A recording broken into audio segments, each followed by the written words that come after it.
How easy is it to get up in the morning when you know you're not doing all that it takes? It's not very easy at all. You can just lay there awake thinking, oh, what's a few more minutes in bed? It won't matter much anyway. Wrong. It does matter. It will matter. Now, how easy is it to get up in the morning when you're pouring it on, doing the best you can, anxious to get going, make progress toward your dreams? It's a whole different story. When you're resting to renew your reserves, it's much different than resting to avoid your day.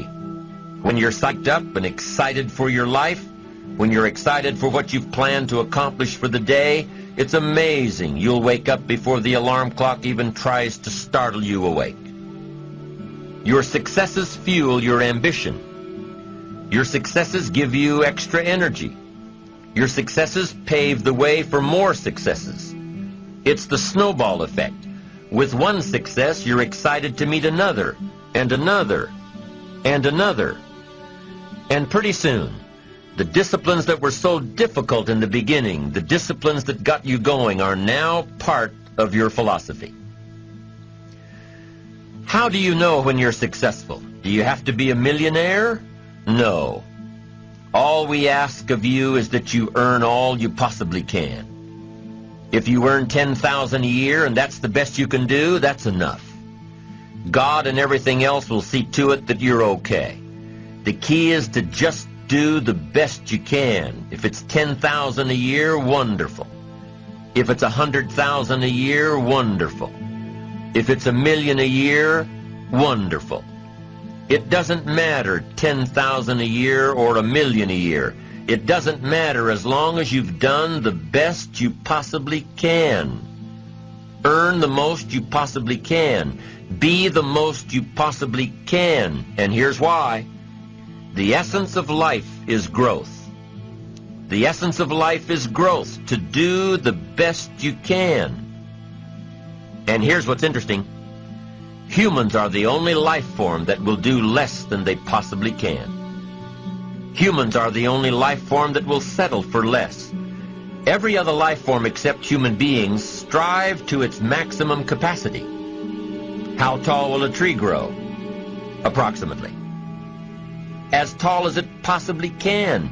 You never heard of a tree growing half as high as it could. No, trees don't grow half. Trees send their roots down as deep as possible, stretch their limbs up as high as possible, produce every leaf possible and every fruit possible. As a matter of fact, you never heard of a human physically growing half. We keep growing until we're done. Now that's a part of life we can't control. It's genetically coded. And that's probably why we keep growing till we're done. Because we can't control that part. It's the rest of our growing that we control. The growing of our minds, the expansion of our minds, that we can control. And that's what tends to get away from us. All life forms inherently strive to their max except human beings. Now, why wouldn't human beings strive to their maximum possibility? Here's why. Because we've been given the dignity of choice. It makes us different than alligators and trees and birds. The dignity of choice makes us different than all other life forms. And here's the choice. To become part of what we could be, enough to get by, or to become all that we can be. My best advice for you is to choose the all. Earn all you can, make all the friends you can, read as many books as you can, develop as many skills as you can, see as much as possible, do as much as possible, make as much fortune as possible, give as much of it away as possible. The max. There's no life like it.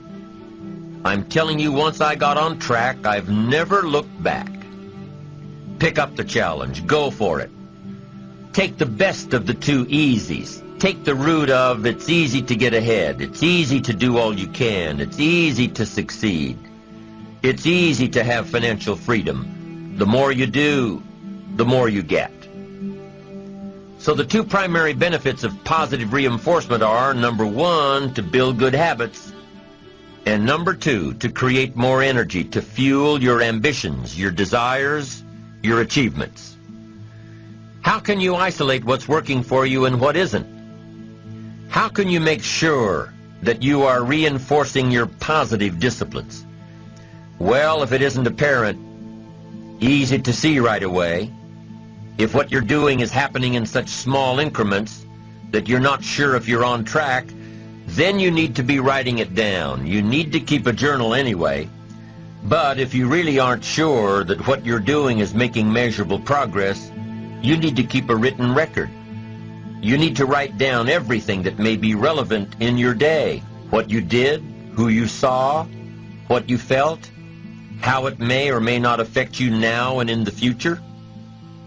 The best way to track your activities of the day is to write them down.